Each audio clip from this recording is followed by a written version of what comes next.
மகர ராசிக்கான குரு பெயர்ச்சி பலன்களை பற்றி கொஞ்சம் விளக்கமாக சொல்லுங்க. மகர ராசிக்கு குரு பகவான் இப்போ ஒரு நல்ல இடத்துக்கு வந்திருக்காரு. ஏற்கனவே 4ல் இருந்தாருங்க. 4ல் இருந்துட்டு இப்போ 5ஆம் பாவத்துக்கு வராரு. 5ல் குரு பொதுவாக நல்லது. 5, 7, 9, 2, 11 எல்லாமே குரு பகவானுக்கு ஒரு சாதகமான இடம். இதெல்லாம் பாதகம் கிடையாது. குரு பகவான் இந்த மகர ராசிக்கு ஒரு சாதகமான இடத்துக்கு தான் வராரு. அதே மாதிரி இப்போ 5ல் இருந்தாலே கொஞ்சம் நல்லா தெய்வ வழிபாடுகள் நல்லா இருக்கிறது. அதே மாதிரி கடன் சுமைகள் குறையிறது, உடல் ஆரோக்கியமாக இருப்பது, நிறையா நல்ல பலன்களை தரார். குழந்தை பாக்கியத்தை கொடுப்பது, கல்யாண பாக்கியம், நிறைய நல்ல பலனை கொடுக்குறார் குரு பகவான். அதே மாதிரி 12ஆம் அதிபதி 5ல் போகின்றார்.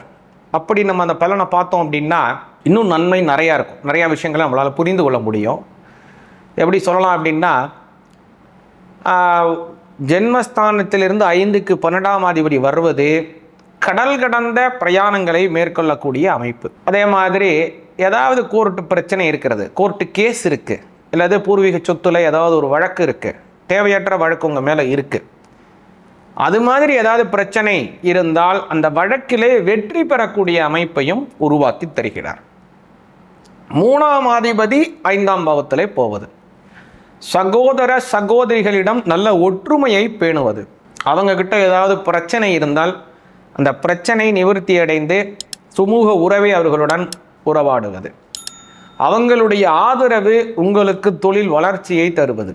அதாவது உங்களுடைய கஷ்டமான சூழ்நிலையை அவங்களுக்கு ஏதாவது உங்களுக்கு பண உதவி செய்தோ பொருளாதார உதவி செய்தோ அதன் முதலீடாக கொண்டு நீங்கள் ஒரு வளர்ச்சியை அடைவது. எல்லாமே இது ஒரு நல்ல அமைப்பு. குரு பகவானினுடைய பெயர்ச்சியினாலே மகர ராசிக்காரங்களுக்கு கிடைக்குது. மகர ராசியில் வரக்கூடிய நட்சத்திரங்களுக்கான குரு பெயர்ச்சி பலன்களை பற்றி தெரிஞ்சுக்கலாம். மகர ராசிக்கு முதல்ல பார்த்தீங்கன்னா உத்திராட நட்சத்திரம் 2, 3, 4 ஆகிய பாதத்தில் வந்தவங்க அவங்க மகர ராசியில் வருவாங்க. அவங்களுக்கு இந்த அமைப்பு எப்படி இருக்குது அப்படின்னு பார்த்தீங்க அப்படின்னா, புதிய வகையான தொழில் துவங்குவதற்கான வாய்ப்புகளை உருவாக்குது. உத்திராட நட்சத்திரக்காரங்க எப்போதுமே புதிய செயலை செய்யணும் அப்படிங்கிற ஒரு ஆர்வம் இருந்துக்கிட்டே இருக்கும். அவங்களுக்கு நிறைய விஷயங்களை செய்வாங்க. அது சொதப்புதோ அது நல்லா வெற்றி அடையதோ அவங்க கவலையே பட மாட்டாங்க. அடுத்தடுத்து அவங்க மூவ் ஆகிக்கிட்டே இருப்பாங்க. ஆனால் இந்த சமயத்திலே அது வெற்றியை மட்டுமே உருவாக்கக்கூடிய அமைப்பை தருகிறது. அதான் விஷயம். 5ல் இருக்கார் இல்லைங்களா, அதனால் உத்திராட நட்சத்திரத்துக்கு அவங்க புதிய தொழில் துவங்குவதனாலே நல்ல வெற்றியாக அமையும்.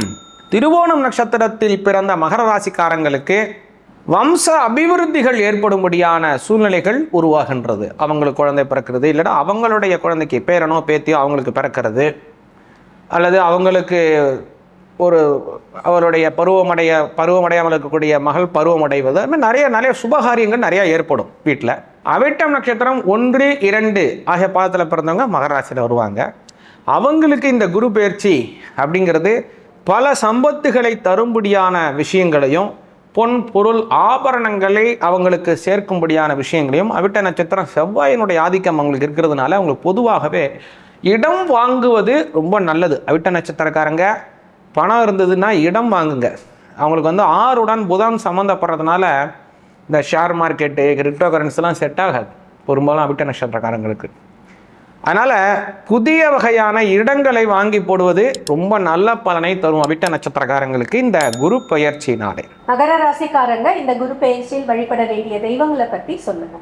மகர ராசிக்காரங்க இந்த குரு பெயர்ச்சினால ஆஞ்சநேயர் வழிபாடு, ஐயப்ப சுவாமி வழிபாடு, ஐயப்பன் வழிபாடு மகர ராசிக்காரங்களுக்கு ரொம்ப முக்கியம். ஏன்னா அதோடைய சனி பகவான் தான் மகர ராசிக்கே அதிபதி.